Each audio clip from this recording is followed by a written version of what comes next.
বাড়িতে এত কাজ, শাশুড়ি মা আবার বেগুন খেতে চেয়েছে, বাড়িতে বেগুনও নেই। ও তো আমায় বাজার যেতেও বারণ করেছে। এখন কাকে পাঠাই? এক কাজ করি, ননদের বিদেশি বান্ধবীকে বলি, এই শোনো, তুমি একটু বাজারে যাও তো। বাজার? বাজার মানে কি বৌদি? বাজার মানে হলো মার্কেট। মার্কেট থেকে একটু বেগুন নিয়ে এসো। ওকে, কিন্তু বেগুন মানে কি বৌদি? এই রে, বেগুনের ইংলিশ তো আমি জানি না, কি বলি এবার? তুমি এক কাজ করো, দোকানদারকে গিয়ে বলবে বেগুন দাও, কেমন? তুই ঠিকই বলেছিস, আমার একটুও গুণ নেই, আমি তো বেগুন। ওই তো বেগুন, ওকে বৌদির কাছে নিয়ে যায়। এক্সকিউজ মি, বৌদি তোমাকে ডেকেছে, আমার সাথে এসো। বৌদি, এই দেখো বেগুন এনেছি। হাই রে কপাল, আমারই ভুল হয়েছে, তোকে বেগুন আনতে যেতে বলেছি। এটা কাকে উঠিয়ে আনলে? এই নে ফোন, ওখানে গিয়ে ফোন করিস। আর হ্যাঁ, সাবধানে যাস। সাবধানে? আমি তো বসে যাব।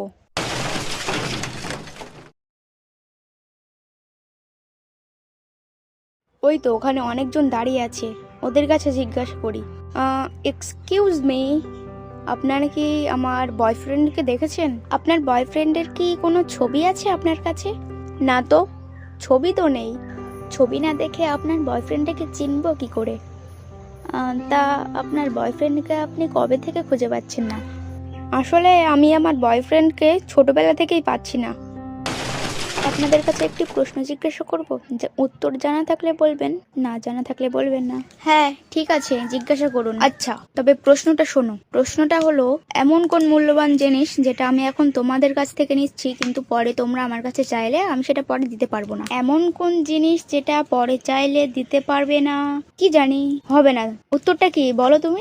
জ্ঞানী মানুষেরা বলে যে এটা নষ্ট করো না, এটা ভীষণ মূল্যবান জিনিস। উত্তরটা হবে সময়।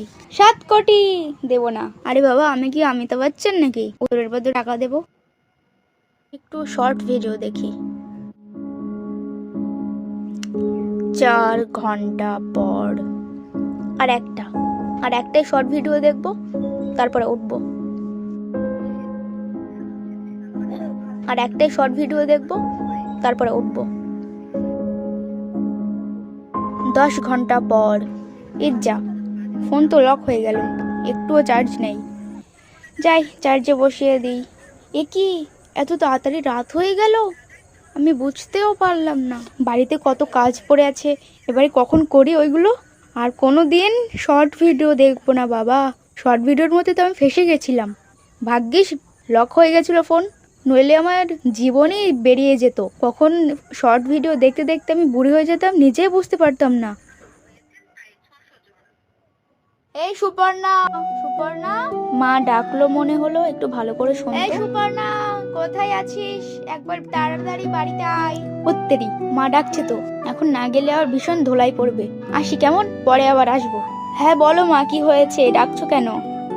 ওখানে লবণ রাখা আছে, লবণের কৌটোটা দে তো। কি মা, শুধু এইটুকু কাজের জন্য আমায় অত দূর থেকে ডাকলে? শীতকালে এমনি জল দিয়ে স্নান করা মানে নিজের হাতে আত্মহত্যা করা।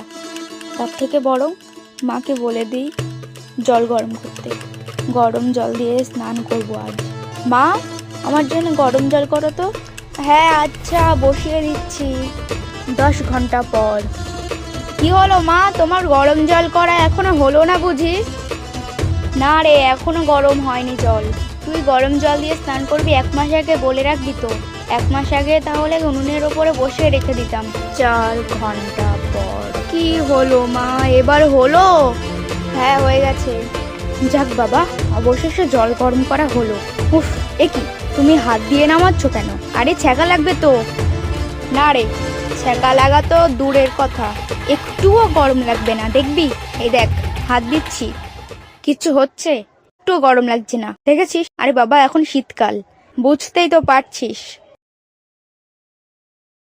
হাই হাই গো, আমার সর্বস্ব নিয়ে চলে গেল চোর, আমি সর্বহীন হয়ে গেলাম গো।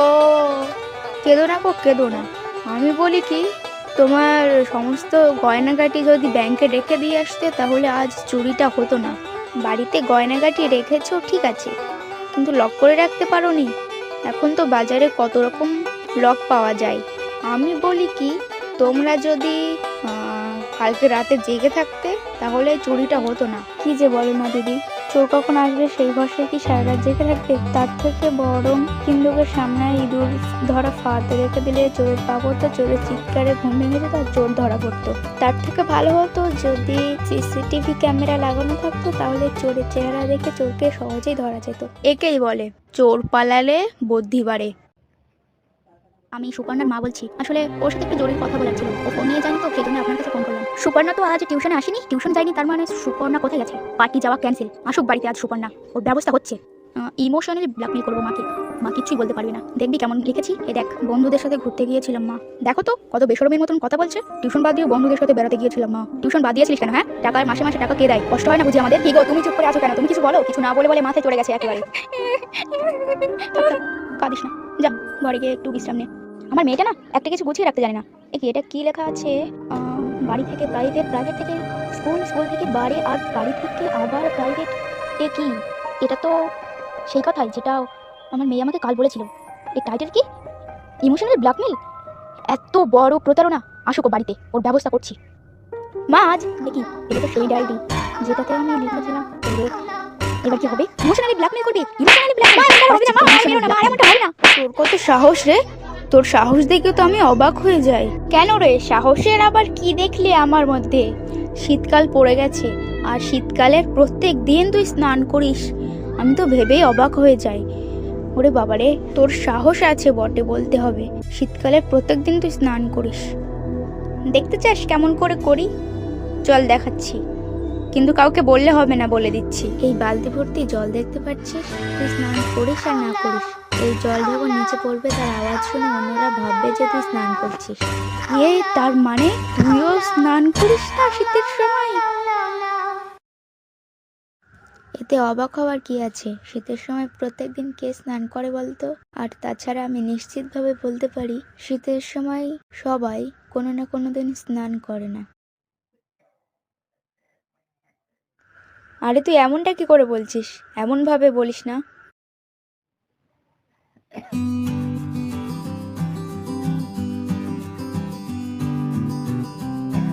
এটা কি কি দেখছি আমি? হ্যাঁ, তুই দাঁড়িয়ে খাবার খাচ্ছিস কেন? তোকে বারণ করেছিলাম দাঁড়িয়ে খাবার খেতে, তবু আমার কথা মানিসনি না। বাচ্চা কাচ্চা মানুষ হবে না কোনোদিন।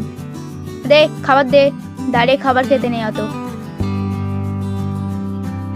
দিদি দিদি দিদি দিদি, রাগিনী দিদি ওখানে দাঁড়িয়ে দাঁড়িয়ে খাবার খাচ্ছে।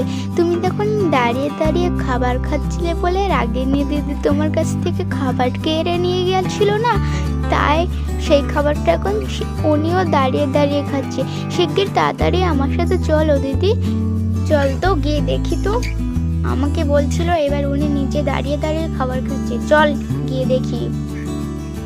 তখন যে তুমি আমার কাছ থেকে খাবার কেড়ে নিয়েছিলে, আমি দাঁড়িয়ে খাচ্ছিলাম বলে এখন তুমি দাঁড়িয়ে খাচ্ছ কেন?